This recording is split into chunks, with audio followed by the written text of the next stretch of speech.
দুই হাত প্রসারিত করে দাঁড়িয়ে আছেন আবু সাঈদ, জুলাই গণঅভ্যুত্থানের সবচেয়ে শক্তিশালী প্রতীক যিনি। কিন্তু এই ছবিতে তার চোখে বিজয়ের দীপ্তি নেই, আছে ক্লান্তি, বিষণ্ণতা আর এক অস্বস্তিকর প্রশ্ন। যে আত্মত্যাগে বদলে যাওয়ার কথা ছিল দেশ, সেই আত্মত্যাগের কাঁধে আজ কি চেপে বসেছে?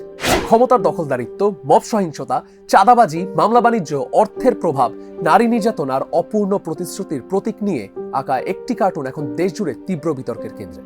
প্রশ্ন উঠেছে, এটি কি শহীদ আবু সাঈদকে অপমান, নাকি তার আত্মত্যাগের পর তৈরি হওয়া বাস্তবতার নির্মম প্রতিচ্ছবি? আর সেই প্রশ্নের সঙ্গে নতুন করে কাঠগড়ায় দাঁড়িয়েছে বাংলাদেশের বাকস্বাধীনতা। কার্টুনটি এঁকেছেন ইংরেজি দৈনিক নিউ এজের কার্টুনিস্ট মেহেদী হক। সামাজিক যোগাযোগ মাধ্যমে অনেকে অভিযোগ তুলেছেন তিনি নাকি শহীদ আবু সাঈদ ও জুলাই আন্দোলনকে অপমান করেছেন। কিন্তু মেহেদী হকের বক্তব্য একেবারেই উল্টো। তিনি টাইমস অফ বাংলাদেশকে নিশ্চিত করেন, এই কার্টুনে আবু সাঈদকে ব্যঙ্গ করা হয়নি, বরং দেখানো হয়েছে কিভাবে তার আত্মত্যাগকে ব্যবহার করে সুবিধাবাদীরা নিজেদের স্বার্থ হাসিল করেছে। তার ভাষায়, কে আবু সাঈদকে অপমান করেছে সেটাই তুলে ধরা হয়েছে এখানে। আরো মজার বিষয় হলো, এই কার্টুনটি কিন্তু নতুন নয়। এটি আঁকা হয়েছিল 2025 সালের 5ই অগস্ট। তখন তেমন বিতর্ক হয়নি, কিন্তু সম্প্রতি জাতীয় নাগরিক পার্টির আহ্বায়ক নাহিদ ইসলামকে নিয়ে আরেকটি কার্টুন প্রকাশের পর হঠাৎ করেই 1 বছরের পুরনো এই ছবিটি নতুন করে ভাইরাল হয়। এরপর প্রেস ইনস্টিটিউট অফ বাংলাদেশের মহাপরিচালক ফারুক ওয়াসিফ সামাজিক যোগাযোগ মাধ্যমে মন্তব্য করেন, এই কার্টুনে জুলাই ও শহীদ আবু সাঈদকে অপদস্থ করা হয়েছে। ফারুক ওয়াসিফের এই বক্তব্যেই নতুন করে বিতর্ক জন্ম নেয়। কারণ আওয়ামী লীগ সরকারের সময় কার্টুনিস্ট মুশতাক আহমেদের মৃত্যু ও কার্টুনিস্ট কিশোরের কারাবাসের বিরুদ্ধে জান ও জবানের স্বাধীনতা চাই আন্দোলনের অন্যতম কণ্ঠ ছিলেন এই ফারুক ওয়াসিফি। এখন তিনি বলছেন, মত প্রকাশের স্বাধীনতারও সীমা আছে, ঘৃণা বা বিদ্বেষ ছড়ানো পর্যন্ত তা গ্রহণযোগ্য নয়। একই সঙ্গে তিনি মনে করিয়ে দেন, কচুরিপানা যেভাবে পরিষ্কার করতে হয়, তেমনি নাগরিকদেরও সবসময় পাহারার উপরে রাখতে হবে।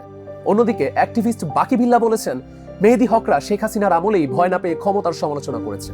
যদি এখন সমালোচনার অধিকারী সংকুচিত হয়, তাহলে জুলাই আন্দোলনের মূল চেতনা কোথায় দাঁড়াবে? প্রশ্নের উত্তরে ঢাকা বিশ্ববিদ্যালয়ের গণযোগাযোগ ও সাংবাদিকতা বিভাগের সহযোগী অধ্যাপক সাইফুল আলম চৌধুরী জানান, 5 আগস্টের পর রাষ্ট্রীয় নিয়ন্ত্রণের একটি অংশ এখন সামাজিক মাধ্যমের মবের হাতে চলে গেছে। আগে যিনি সাহসী কার্টুনিস্ট হিসেবে প্রশংসিত ছিলেন, এখন সমালোচনা করায় তিনিই শত্রুতে পরিণত হচ্ছেন। অথচ একটি শক্তিশালী কার্টুন অনেক সময় শত শত সংবাদের চেয়েও বেশি প্রভাব ফেলতে পারে। মেহেদী হক 2003 সাল থেকে কার্টুন আঁকছেন। 2 দশকে দেশের সব গুরুত্বপূর্ণ রাজনৈতিক ঘটনা ও ক্ষমতার কেন্দ্রকে তিনি ব্যঙ্গচিত্রের বিষয় বানিয়েছেন।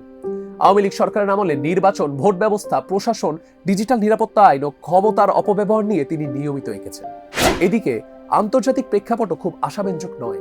রিপোর্টার্স উইদাউট বর্ডার্সের 2026 সালের ওয়ার্ল্ড প্রেস ফ্রিডম ইন্ডেক্সে বাংলাদেশ 3 ধাপ পিছিয়ে 152তম স্থানে নেমে গেছে, যা অত্যন্ত উদ্বেগজনক। সবশেষে প্রশ্ন একটাই, ক্ষমতা বদলেছে, কিন্তু বাকস্বাধীনতার মানদণ্ডও কি বদলে গেছে? নাকি আগে যেমন মুক্তিযুদ্ধের চেতনা দিয়ে ভিন্ন মতকে কোণঠাসা করা হতো, এখন একই কাজ হচ্ছে জুলাইয়ের চেতনার নামে? এই বিতর্কের উত্তর হয়তো একটি কার্টুনে নেই, কিন্তু প্রশ্নটি আজ পুরো বাংলাদেশের সামনে দাঁড়িয়ে।